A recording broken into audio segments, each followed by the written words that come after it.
मालूम नहीं क्या है, लेकिन जिंदे भी रखा होगा शौक से।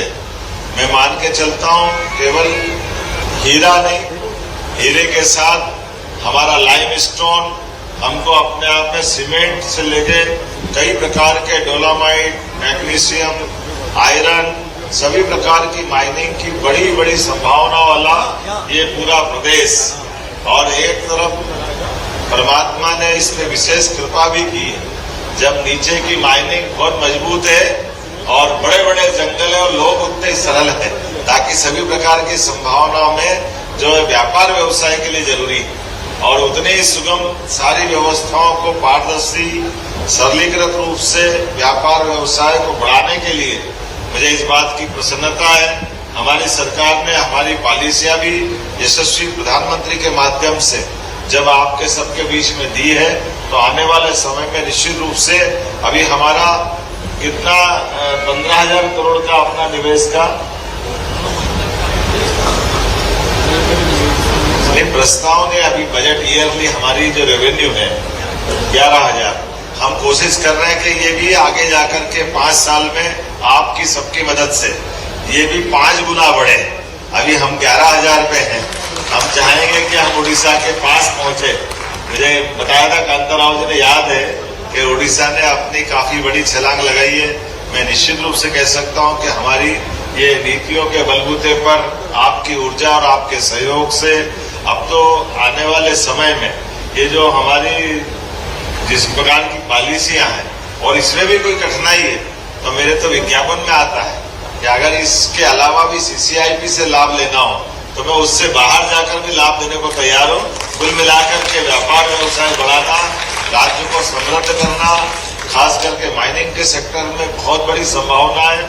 और अब मुझे अच्छा भी लग रहा है, अभी तक तो हम केवल रॉ मटेरियल दे रहे थे, अब रॉ मटेरियल की बजाय हमारा प्रोडक्ट यही बने, उत्पाद यही हो, इसीलिए हम विशेष रूप से उस दिशा में काम कर रहे हैं। मैं मान के चलता हूं आने वाले समय में निश्चित रूप से, अभी तो ग्लोबल इन्वेस्टर समिट के माध्यम से हमारा एक सेशन हो रहा है, लेकिन कांताराव जी अपने बीच में प्रयास किया था, दोबारा और प्लान बनाएंगे भारत सरकार के माध्यम से।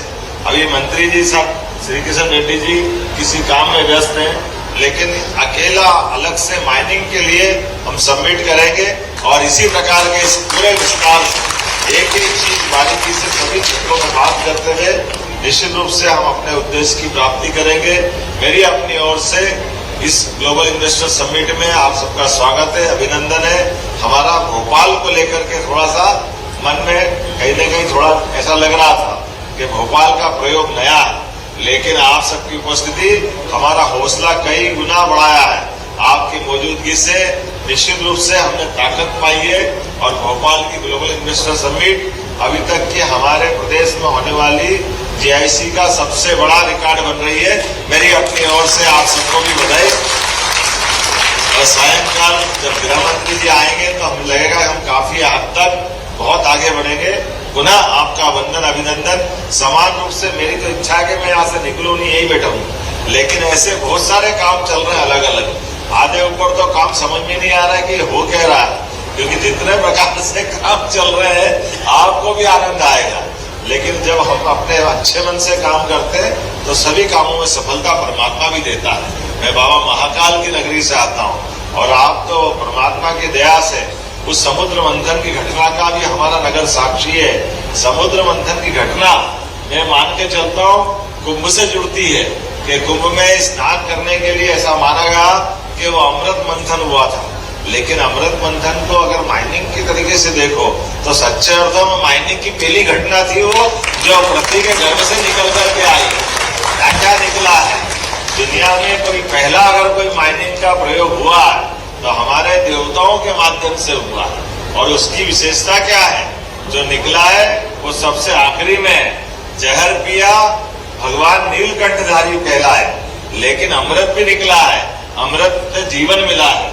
और हम सब जानते हैं ये अमृत अर्थात माइनिंग सेक्टर की ताकत है।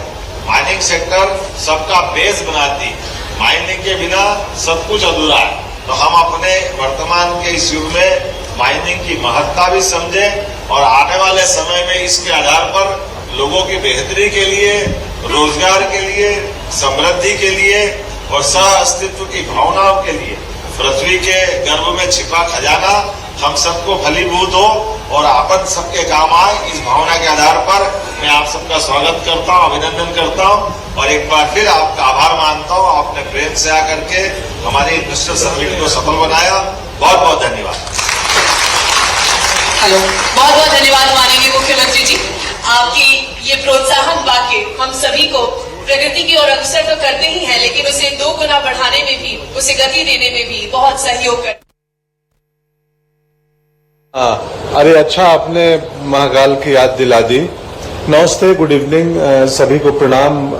आदरणीय मंत्री जी, भारत सरकार शेखावत जी को भी मेरा प्रणाम। शिवशेखर शुक्ला जी, मुझे याद है 2 साल पहले फिल्म फेस्टिवल गोवा में चल रही थी, अपनी इफी गोवा, तो वहां मैं स्त्री की शूटिंग कर रहा था चंदेरी में। तो शुक्ला जी ने कहा कि तुमने यहाँ पे 4 फिल्में की हैं और तुम्हारी सारी फिल्में वो हिट हैं, स्त्री 1, स्त्री 2, ओ माई गॉड 2 और लुक्का छुपी। ये 4 फिल्में हमने एमपी में शूट की और 4 ब्लॉकबस्टर हैं। तो हमारे पैनल के लिए, बातचीत के लिए गोवा तुम आ जाओ। तो मैं बोला ठीक है, मैं आता हूं। तो गोवा में हम गोवा फिल्म फेस्टिवल में, फिल्म बाजार के मैरियट होटल में हम ये एमपी से संबंधित बातें कर रहे थे। तो मैंने सर को बताया, मुझे ख्याल से 15 साल पहले, 2007 में, अब कितने साल हुए मुझे याद नहीं, एक एमपी टूरिज्म डिपार्टमेंट ने फिल्म बनाई थी। एक पर्यटक महिला एमपी घूमने आती है और मैं गाइड बन के उनको घुमाने आता हूं। तो मैं बाई रोड पूरा एमपी घुमा था, भीमबेटका, सांची, पिलखुआ, भोजपुर, ग्वालियर, विदिशा, सब जगह, पूरा एमपी में, बहुत जगह का नाम भूल रहा हूं। तो 20 दिन हम लोग सितंबर महीने में बाई रोड पूरा एमपी घूम के वो फिल्म बना रहे थे। उस वक्त मैंने एमपी की खूबसूरती देखी। मॉनसून के बाद कितना सुंदर लगता है। नर्मदा के तट पे गए थे, होशंगाबाद गए थे। तो मुझे प्यार तो तभी हो गया था, तब किसी फिल्म की शूटिंग नहीं हुई थी, दूसरी बाद वालियों की। तो मैं सौभाग्यशाली हूं कि परमात्मा ने, महादेव ने महाकाल का नाम लिए।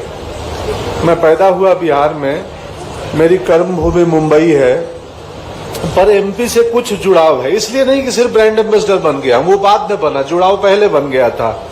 सर ने कहा जैसे कि मैं राजनीति से ना रहूं तो मैं यहाँ पे कोई इंफ्रास्ट्रक्चर डेवलप करूंगा, तो मेरी भी वैसे ही मंशा है कि मैं, जैसे कल रात में शहर में नहीं था, मैं रातापानी फॉरेस्ट में चला गया।